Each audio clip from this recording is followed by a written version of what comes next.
Hey guys, what's up? My name is Vanessa and I am doing the summer teacher tag today. There are 12 questions. I'm going to go through them as quick as possible, and if you are a teacher, I would really love to see your tag, so please go ahead and answer these questions, make a video, or you can answer them in the comments. I will be putting the link to the original tag in the description box or whatever, and also some of the tag videos that I enjoyed watching for this tag.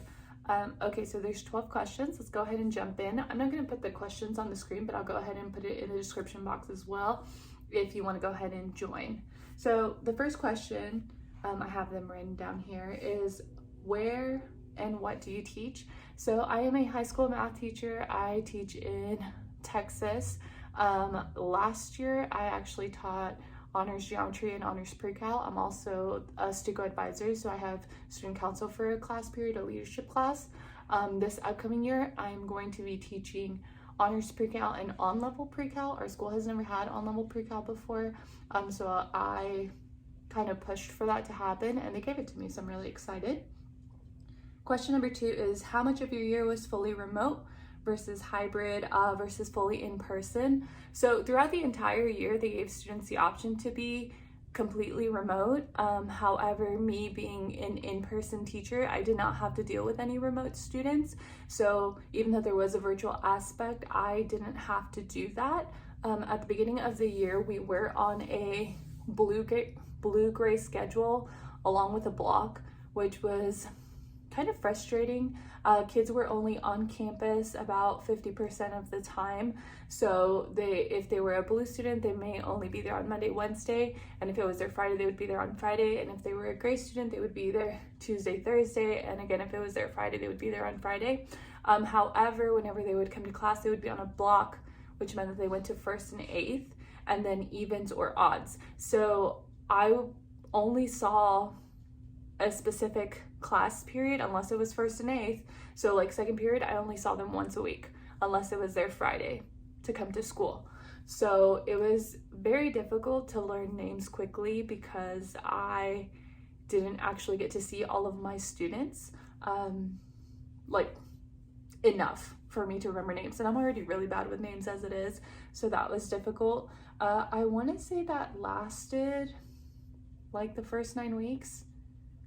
I don't even remember. Honestly, this year has felt like 20 years. But after that, we pretty much came back full in person. It was great. It was really weird when we were doing the hybrid schedule because my classes were also like cut in half with the blue and the gray. So I had a class with like 3 kids. And then when they all came back, that class had 5 kids, which is really strange for a high school setting. But yeah.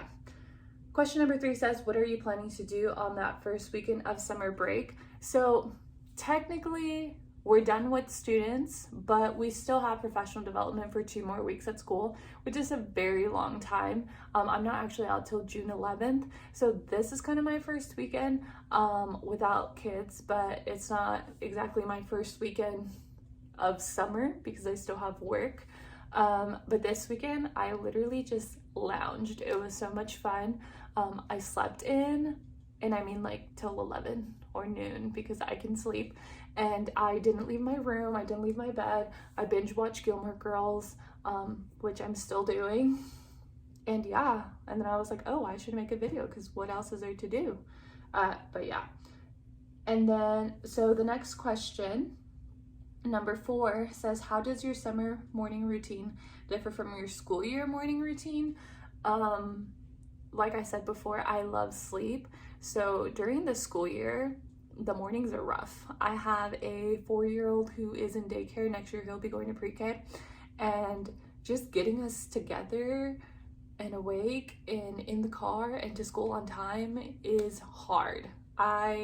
It's not my favorite. So I'm really excited for summer. We both love to sleep, so I know that if I sleep in, he'll sleep in.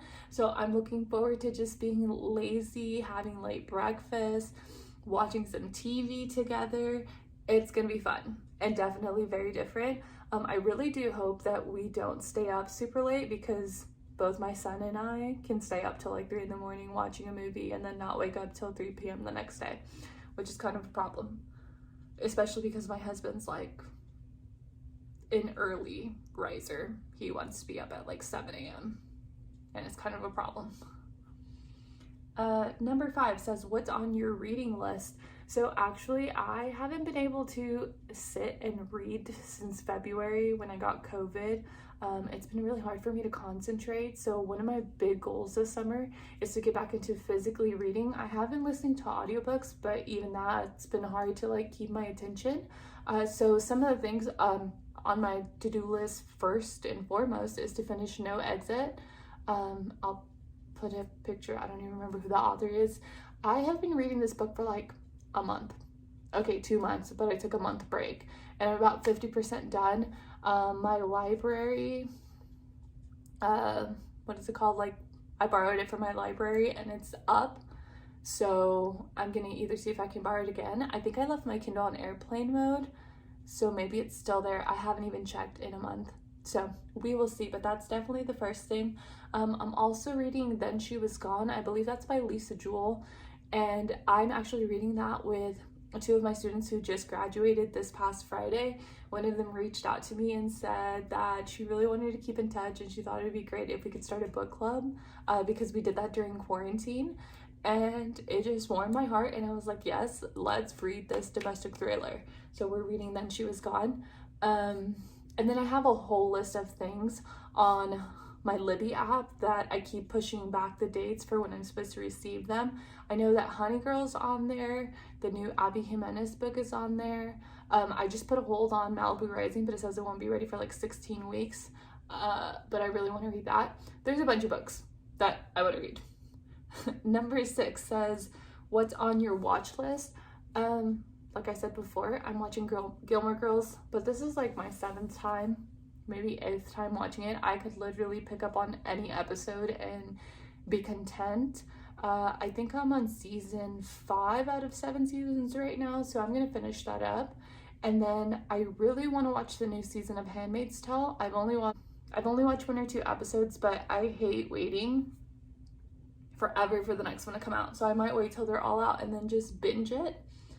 Number 7 says, what have you been putting off for months that you hope to do during this summer? YouTube. I really want to make more videos.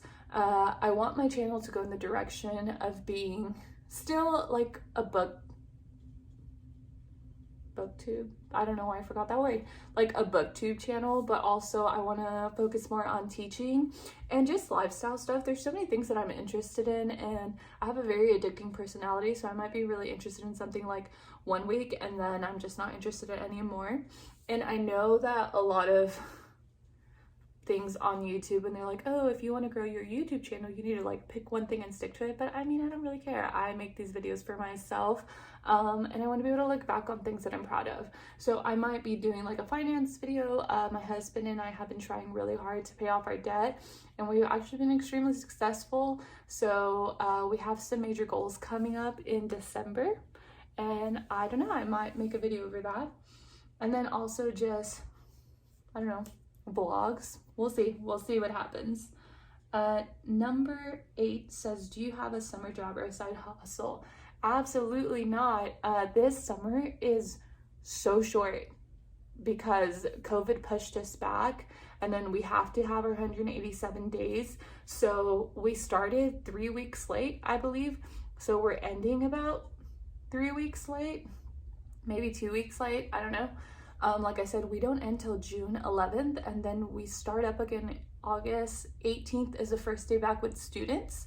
But we actually go back, I think, a week before for professional development. So I counted how many days we have without kids, and including weekends, it's only 80 days. That is not enough time. So as much as I hurt my heart, I said no thank you to summer school. I refuse to do anything but be a couch potato for the summer. Number 9 is, what is your ideal self-care summer day? Honestly, like today, I woke up around 10 and I just started my morning with a shower and brushing my teeth and doing my hair. I'm really trying to get down a hair routine with my Dyson that I can wear for a couple of days. So like, I did my hair today. It took me like an hour, but my hopes and my dreams are that I can get a hair care routine down that will last me like 4 or 5 days.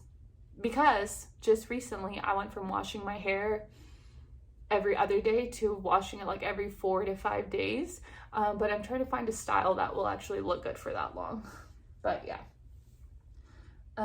Number 10 says, what is your favorite thing to do outside? I like to go on hikes, definitely. Like, we have state parks around us, and one of my favorite things is like to go hiking and stuff like that. I don't really like swimming. I just don't like public, I don't know, areas like that. I don't know. I think swimming pools kind of gross me out a little bit. If it was in somebody's house, I'd probably do that a lot more. I do like water slides, however, so maybe like those giant ones that you rent. But yeah, outside is kind of gross in Texas because it's humid. I would love to be at Disney World outside, but that's about it. And then it says, what is your favorite thing to do inside? Sleep and eat and read and watch TV and like hang out with my kid and my husband, obviously. And then number 12, what professional development do you want to do, if any? I don't know. I really have no idea. I am kind of fed up with school at the moment. These past 2 years have been tough, a little ridiculous, and I just really want to break.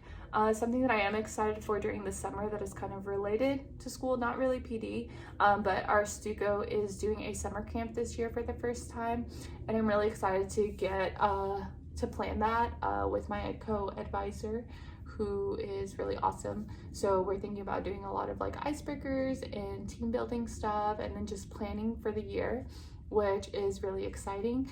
If you are a Stuco advisor, please reach out to me, because I am so new to this and I would love any ideas that you are willing to share with me. I'm just really trying to grow the program, I guess, and make it awesome. And my advisor is amazing, and we are on the same wavelength when it comes to our goals and our ideas, so it's great.